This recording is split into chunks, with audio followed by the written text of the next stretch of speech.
কিন্তু একটাই মা বোনেদের মনে একটাই আশা ছিল যে যেভাবেই হোক এই তৃণমূল সরকারকে উৎখাত করবই, সেটা করে আমাদের এই সনাতনী মা বোনেরা দেখিয়ে দিয়েছে। কিন্তু আপনি কথা দিয়ে কথা রাখতে পারছেন না। কেন কেন করছেন? মা বোনেদের আর কত হয়রানি করাবে?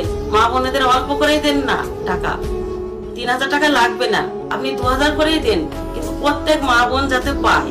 আর আপনি বলছেন না যার 3টে ঘর আছে, যার মানে বাড়িতে চাকরি করে, সেসব বউরা পাবে না। জানেন তো, মেয়েরা স্বামী চাকরি করলে কি হয়, কিন্তু সেই মেয়েটাও পরাধীন।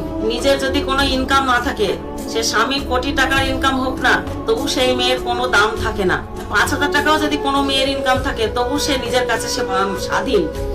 স্বামীর 1000 টাকা ইনকাম থাকলেও সে মেয়ে কখনো স্বাধীন হতে পারে না। তাই যাই হোক, আপনি যে কথাটা দিয়েছেন সেই কথা অবশ্যই রাখবেন। আর আগস্টের 8 তারিখে আশা করব প্রত্যেক মা বোনেরা টাকাটা পাবে, এই আশাটুকু রাখছি।